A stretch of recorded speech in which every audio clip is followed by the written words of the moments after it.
أعوذ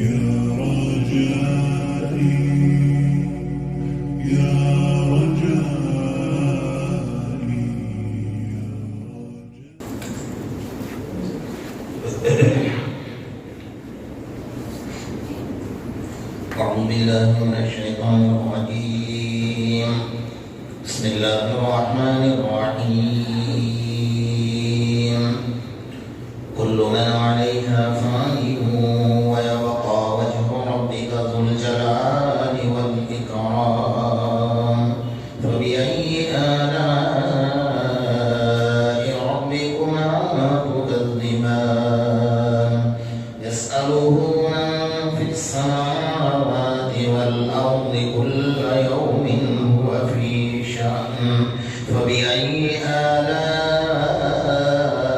ربكما تكذبان سنفرغ لكم أيها الثقلان فبأي آلاء ربكما تكذبان يا معشر الجن والإنس إن استطعتم أن تنفذوا من أقطار السماوات والأرض فانفذوا لا تنفذون إلا بسلطان فبأي آلاء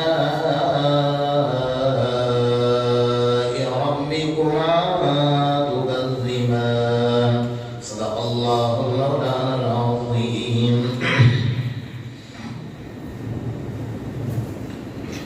گزشتہ کل آپ حضرات کے سامنے قرآن مجید اور رمضان کے استقبال کے اوپر چند باتیں عرض کی گئی تھی.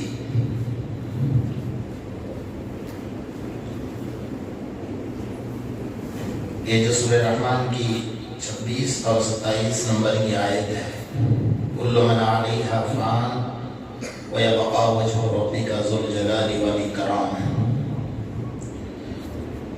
اللہ تعالیٰ نے جیسا انسان کو پیدا کیا ہے اس کا ایک میعاد ایک وقت متعین رکھا ہے. ماں کے پیٹ میں جب نطفہ قرار پاتا ہے وہاں سے لے کر دنیا میں آنے تک کا ایک وقت ہے.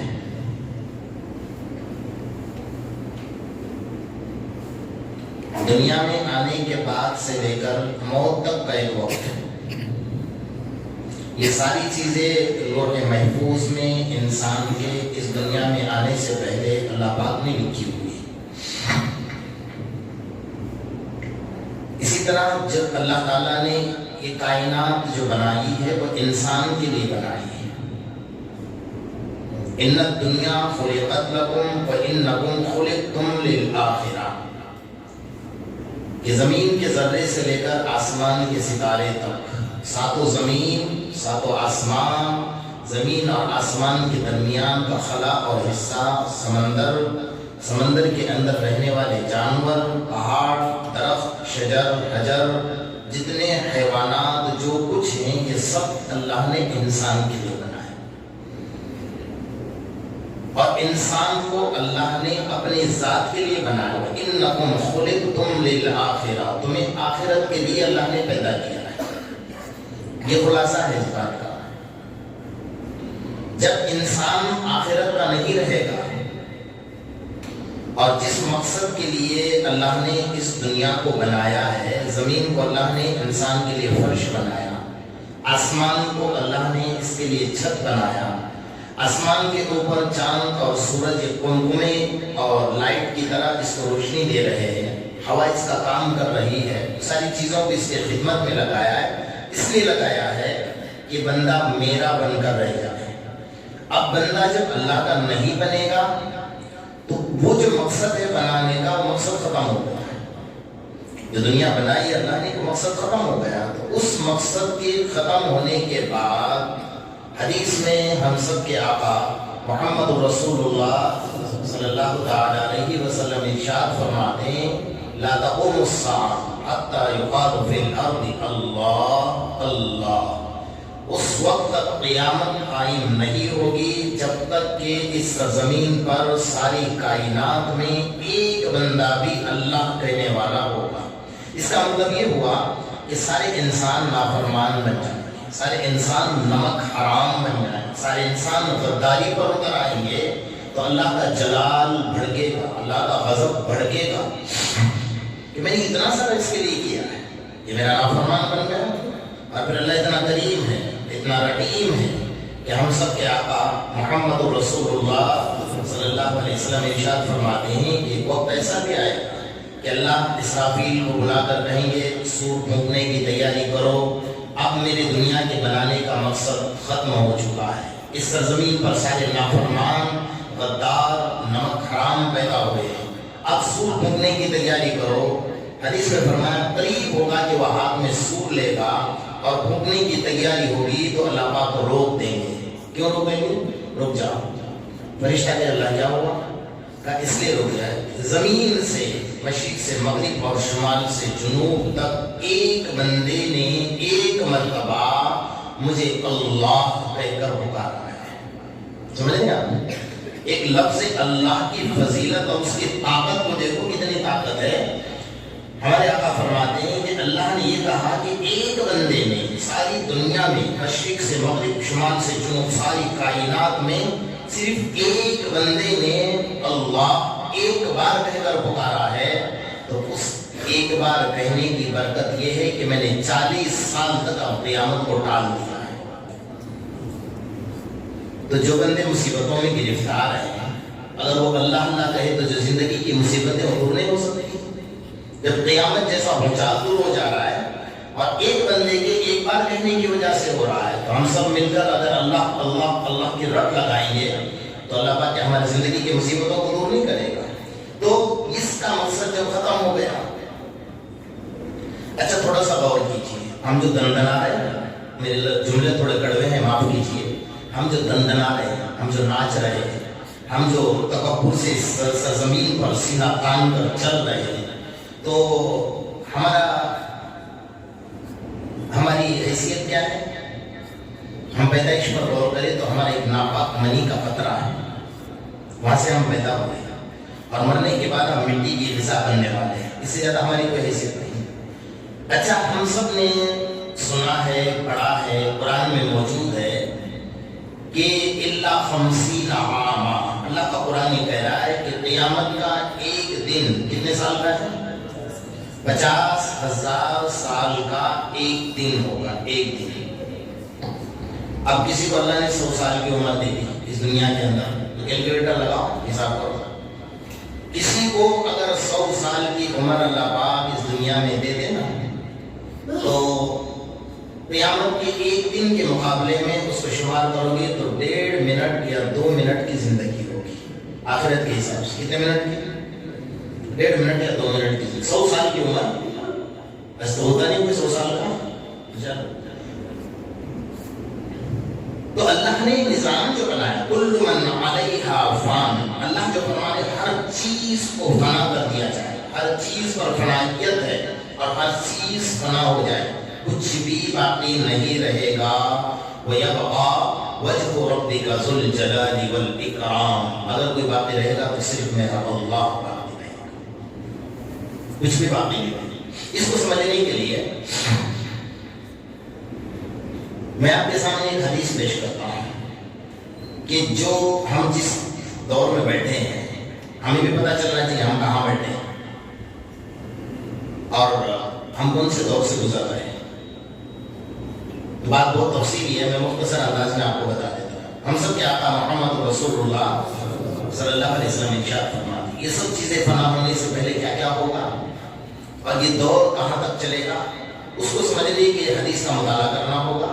امام مسلم رحمۃ اللہ علیہ حضرت ابو ہریرہ اس حدیث کے راوی ہیں، وہ فرماتے ہیں دین کا آغاز ہوگا نبوت اور رحمت سے، یعنی یہ دور کے بارے میں اشارہ ہے، ارشاد ہے ہم سب کے آقا محمد رسول اللہ صلی اللہ علیہ وسلم کا دور ہے۔ دین کا آغاز ہوگا نبوت اور رحمت سے، صرف نبوت نہیں بتایا، رحمت جملہ استعمال اس لیے کیا کہ اس وقت میں انسان درندے بن چکے تھے، ماں کے پیٹ میں 9 ماہ تک حمل رہتا تھا، جب وہ بچی کی شکل میں اس کو جنم دیتی تھی تو باپ اٹھا کر اس کو زندہ قبرستان میں دفن کرتا تھا، اس لیے رحمت کی ضرورت تھی، اور اگر شوہر کا انتقال ہو جائے تو بیوی کو جینے کا حق نہیں تھا اس دور کے اندر. تو اللہ کے رسول صلی اللہ علیہ وسلم رحمت بن کر دنیا میں آئے. تو آپ نے فرمایا سب سے پہلا دور جو ہوگا وہ دین کا آغاز ہوگا نبوت اور رحمت سے. یہ پہلا دور ہے. یہ دور چلا اور ہم سب کے آقا محمد رسول اللہ صلی اللہ علیہ وسلم سن 11 ہجری میں اس دنیا سے پردہ فرما رہے ہیں. یہ دور یہاں ختم ہو گیا. نبوت اور رحمت والا دور یہاں ختم ہو گیا. آگے آپ نے فرمایا میں اس کے بعد جو دور آئے گا نا، فرمایا خلافت علی منہاج النبوہ، خلافت ہوگی نبوت کے طریقے پر. حضرت ابوبکر، حضرت عمر، حضرت عثمان، حضرت علی، یہ چاروں خلفاء نبوت کے طریقے پر چلیں گے. ایک سیکنڈ بھی یا ایک رائی کے دانے کے برابر بھی نبوت کے خلاف نہیں چلیں گے. نبوت یہ خلافت علی منہاج النبوہ، خلافت ہوگی نبوت کے طریقے پر چلے گی.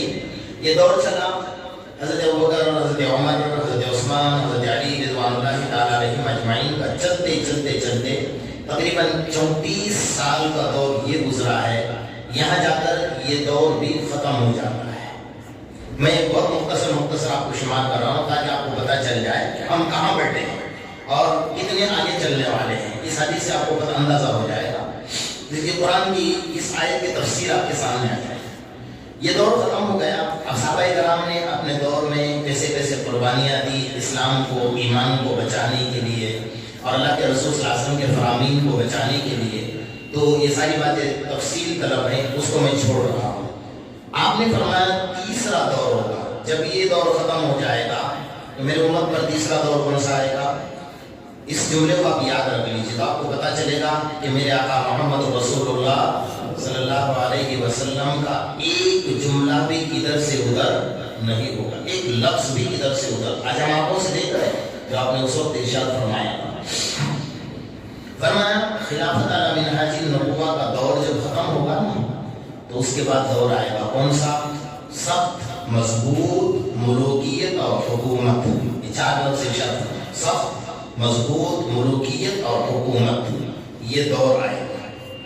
یہ دور نے اتنی لمبی عمر پائی ہے کہ حضرت علی کے بعد سے یہ دور چل رہا ہے تو چلتے 1300 سال تک اس دور نے عمر پائی.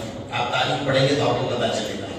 1300 سال تک جب اکبر بادشاہ اور ہمارے اس ملک کے مسلمان جو بادشاہ تھے وہ بادشاہ جہاں حضرت مجدد الف ثانی رحمۃ اللہ علیہ کو اللہ تعالیٰ نے اس وقت میں جنم دیا اور دین کے اندر جو خلل، دین کے اندر جو ملاوٹ ڈالی ہوئی، حضرت مجدد الف ثانی رحمۃ اللہ علیہ نے اس دین کے اندر کے ملاوٹوں کو دور کر دیا. بادشاہ کے سامنے ٹکرا گئے اور سینہ سپر ہو کر کھڑے ہو گئے.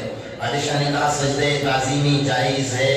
آپ نے کھڑے ہو کر کہا کہ ہرگز نہیں ہو سکتا، سجدہ صرف میرے اللہ کا حق ہے، یہ حق کسی کو نہیں دیا جا سکتا ہے. تو معاملہ یہاں تک بڑھ گیا کہ دین کے اندر جو ملاوٹیں تھیں نا، حضرت مجدد الف ثانی نے سارے ملاوٹوں کو ختم کر دیا.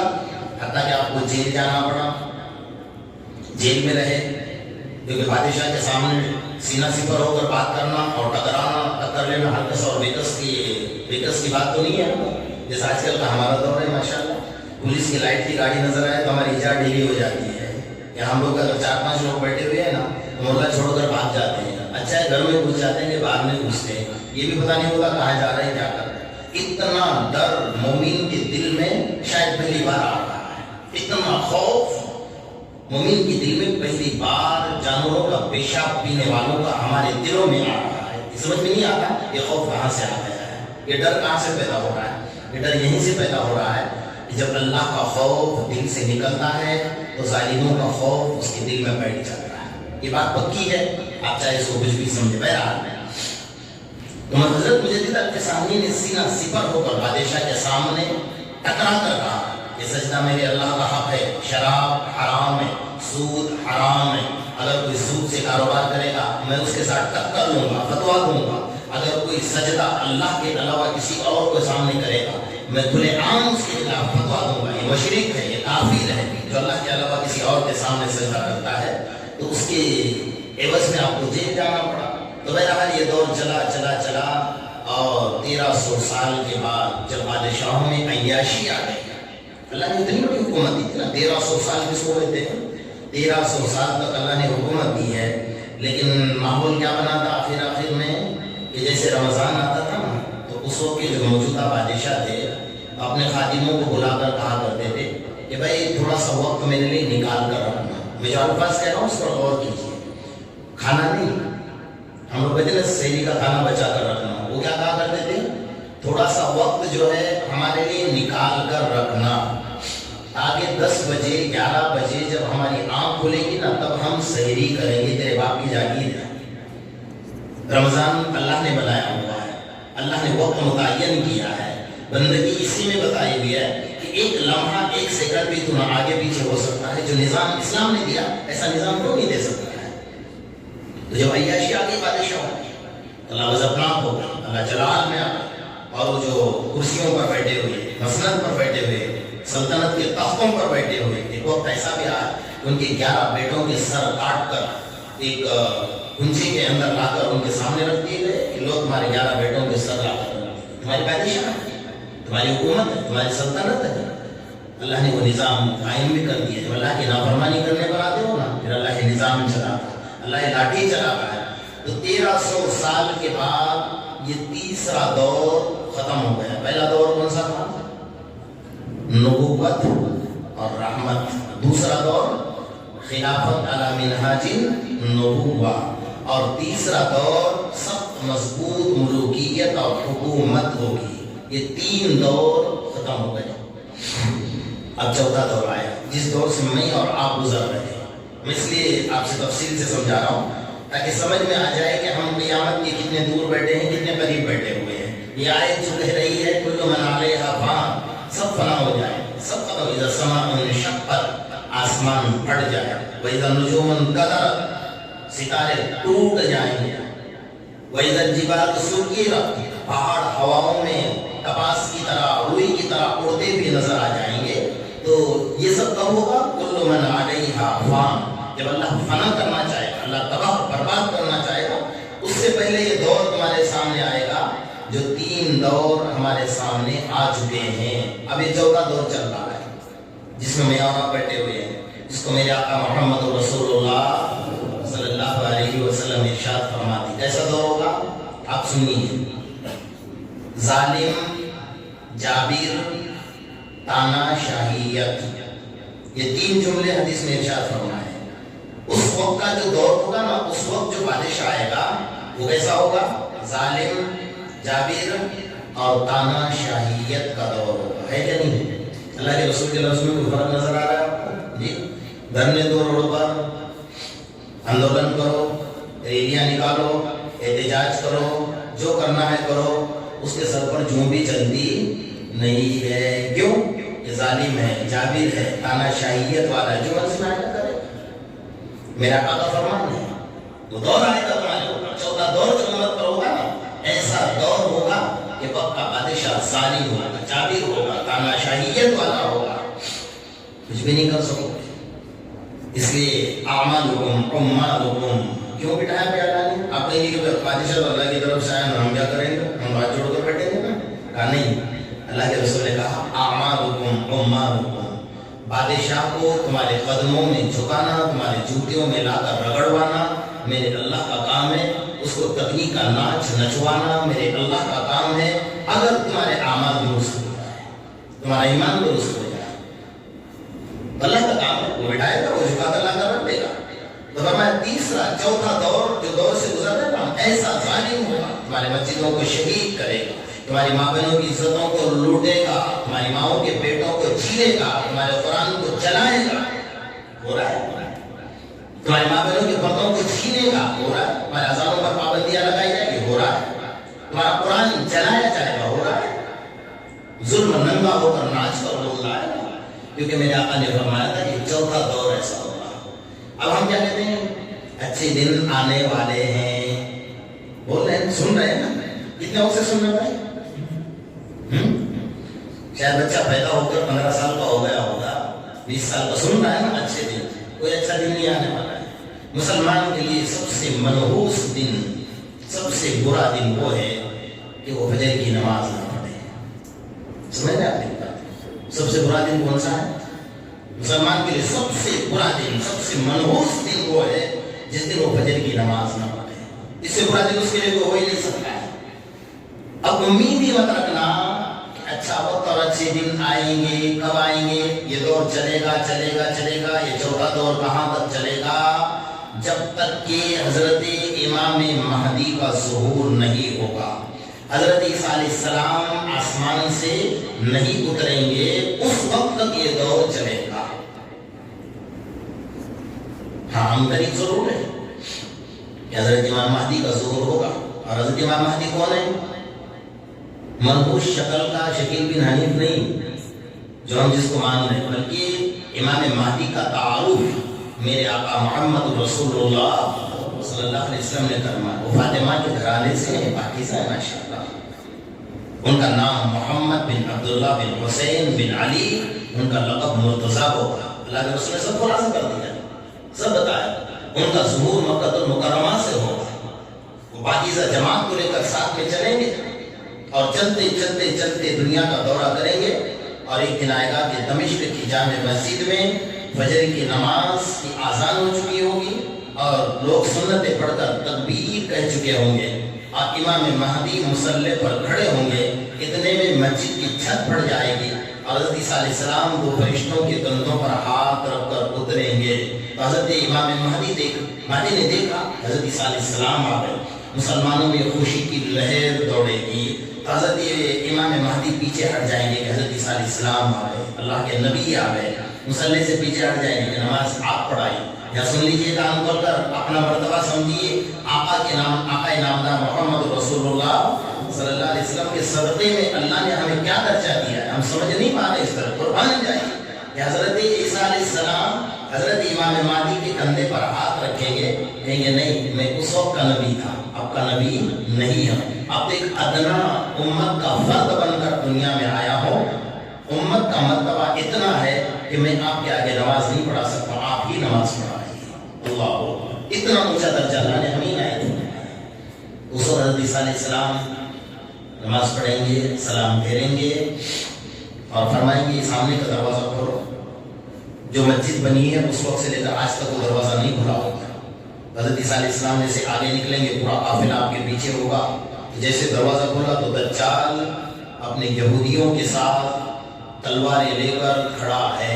حضرت عیسیٰ علیہ السلام کو دیکھ کر دوڑے گا اور گھبرا کر واپس بھاگے گا. حضرت عیسیٰ علیہ السلام اس کا پیچھا کریں گے حتیٰ کہ اس کو قتل کر دیں گے. یہ دور اس وقت کا ہے جو پانچواں دور آنے والا ہے. لیکن یہ جو چوتھا دور چل رہا ہے ہمارا، ہم جس دور سے گزر رہے ہیں بڑا مصیبت سے بات ہے. کبھی آپ نے سنا تھا کہ مسلمان ہندو بن گئے؟ کبھی نہیں سنا ہوگا. حضرت خواجہ معین الدین چشتی رحمۃ اللہ علیہ کے بارے میں سنا کہ جب بنگال کا پہلا سفر کیے تو ایک سفر کے اندر 8 لاکھ انسانوں نے آپ کے ہاتھ پر کیا کر لیا تھا؟ کلمہ پڑھ لیا تھا. اور آج 8 لاکھ امت محمدیہ کی بیٹیاں غیروں کا ہاتھ پکڑ چکی ہیں. جو عائشہ کی بیٹیاں فاطمہ کی بہنیں ہیں، محمد رسول اللہ کی امتی ہیں. یہ دور ہمارے اوپر آ رہا ہے، یہ آفت ہمارے اوپر آ رہی ہے. ہم نے کبھی نہیں سوچا تھا کہ ایسا دور بھی ہمیں دیکھنا پڑے گا اور ایسے دور سے ہمیں گزرنا ہوگا. میرے دوستو، حالات بہت برے ہیں. اب یہ مت سمجھنا کہ آپ بہت سکون سے جی رہے ہو. نارمل بالکل مت لینا. حالات آپ کے لیے بگاڑے جا رہے ہیں، آپ کے لیے تختہ تیار کیا جا چکا ہے. آپ کو کچھ نہیں کرنا ہے. میں یہ نہیں کہتا ہوں کہ باہر نکلو، واہ واہ کرو، واویلا کرو، ماتم کرو، کچھ نہیں کرنا ہے. آپ کو صرف اور صرف آقا کی سنت پر آنا ہے. آپ کے ایمان کو مضبوط کرنا ہے. 5 وقت نماز کی پابندی کرنا ہے اور اللہ سے رو کر گڑ گڑا کر اپنے ایمان کو مضبوط کرنا ہے اور اللہ کو اپنے آپ کو حوالے کرنا ہے کہ وَكَانَ حَقًّا عَلَيْنَا نَصْرُ الْمُؤْمِنِينَ. اللہ نے قرآن میں فرمایا ہے کہ میں نے اپنے اوپر لازم کر لیا کہ میں ایمان والے کی مدد کر کے رہوں گا. اللہ نے لازم کر لیا ہے جی. اس لیے تو میدان بدر کے اندر جو فرشتے اترے تھے، تو جب میدان فتح ہو گیا تو فرشتے زمین پر کھڑے تھے. اللہ نے کہا خبردار آج کے بعد قیامت تک تمہیں آسمان پر آنے کی اجازت نہیں ہے۔ اللہ کہاں کھڑے رہیں گے؟ کہا زمین پر رہو۔ کیا کریں گے؟ کہا جہاں بھی امت محمدیہ پریشان حال ہوگی ان کی مدد کے لیے آپ کو پہنچنا ہے۔ یہ وعدہ ہے، وَكَانَ حَقًّا عَلَيْنَا نَصْرُ الْمُؤْمِنِينَ۔ آپ کہیں گے اگر اتنی بڑی 500 سال کی پرانی مسجد شہید کر دی گئی، فرشتے بولو نا کیا کریں؟ نہیں آئے۔ ہمارے مابینوں کی عزت لوٹی، فرشتے نہیں آئے۔ مسجدیں شہید ہو رہی، فرشتے نظر ہی نہیں آئے۔ کہاں چلے گئے بھائی؟ قرآن کی آیت پر غور کیجیے، اللہ نے کیا کہا؟ وَكَانَ حَقًّا عَلَيْنَا نَصْرُ الْمُؤْمِنِينَ۔ میں مدد کس کی کروں گا؟ ایمان والے کی۔ تیرے پاس ایمان ہونا چاہیے۔ ٹوپی پہن لی، داڑھی رکھ لی اور 5 وقت مسجد میں آ کر نماز پڑھ لی، بس اتنا ایمان ہے میرے پاس، اس کے علاوہ دکان پر جانے کے بعد میرا ایمان بھی بک گیا، بازار میں جانے کے بعد میرا ایمان بھی بک گیا، اور گھر میں شادی وقت میں تو سارا ایمان اٹھا کر پھوٹلا باندھ کر اوپر رکھتا ہوں۔ میری دادی، میرے دادا، میرے نانی، میرے نانا، میرے خالو، میرے پردادا، سب کے اوپر ایمان لاتا ہوں، اللہ اور اس کے رسول کا ایمان چھوڑ دیتا ہوں۔ تو کہاں سے اللہ کی مدد آئے گی؟ جی تم زمینوں پر ناچو گے، گانے بجواؤ گے، اللہ پھر ناچ نچوائے گا، اللہ پھر ظالموں کو سر پر مسلط کرے گا۔ تو یہ دور ہے جو میں نے 5 دور آپ کو بتایا نا۔ اس کے بعد حضرت عیسیٰ علیہ السلام، حضرت امام مہدی کا جو دور ہے نا، وہ 5واں دور ہے، وہ چلے گا 40 سال تک۔ پھر جو دنیا کے اندر سلطنت ہوگی، حکومت ہوگی، جو سکون ہوگا، اطمینان ہوگا، حضرت عیسیٰ علیہ السلام کا سانس چلے گا۔ جب وہ دجال کو قتل کریں گے تو جہاں تک لوگوں کی نظر پڑے گی نا، وہاں تک آپ کا سانس چلے گا۔ جو کافر ہوگا اس کو سانس کی ہوا لگے گی اور اسی جگہ مر کر ڈھیر ہو جائے گا، اور جو اہل ایمان والے ہوں گے وہ بچ جائیں گے۔ تو ساری دنیا میں صرف ایمان ہی ایمان والے ہوں گے، اور آج کے جیسے ایمان والے نہیں ہوں گے، آج کے جیسے بلکہ پکے ایمان والے ہوں گے۔ بلکہ آج کل جو نئے مسلمان ہو رہے ہیں نا، ماشاءاللہ وہ تہجد گزار ہیں، اور مجھے اور آپ کو باپ دادا کے گھر سے ایمان ملا ہوا ہے نا، اس لیے مجھے 5 وقت نماز کی توفیق بھی نہیں ہو رہی ہے۔ تو میرے دوستوں، حالات بہت خراب، یہ مت سمجھنا کہ حالات آپ کے لیے بہت اچھے نہیں۔ ہاں اتنے حالات اچھے ہیں کہ آپ کو اذان کی آواز سنائی دے رہی ہے۔ اگر آپ نماز پڑھنے کے لیے نہیں آ رہے ہو، آپ کے گھر تک بلانے کے لیے لوگ آ رہے ہیں، اللہ کے راستے میں چلنے والے کہ بھائی نماز پڑھنے والے بن جاؤ۔ وہ وقت آنے سے پہلے سدھر جاؤ کہ ایک وقت وہ ہوگا کہ تم نماز پڑھنا چاہو گے، نہیں پڑھ پاؤ گے۔ وقت بہت اچھا ہے اس کے لیے کہ آپ کے گھر کا دروازہ ٹھوکا جا رہا ہے کہ آ جاؤ مسجد کی طرف آ جاؤ، اللہ کی طرف آ جاؤ، بلایا جا رہا ہے۔ تو قدر کرو اس وقت کی۔ اللہ پاک ہم سب کو اس اوقات کی قدردانی کی توفیق عطا فرمائے، اور برے اوقات سے اللہ پاک ہم سب کی حفاظت فرمائے۔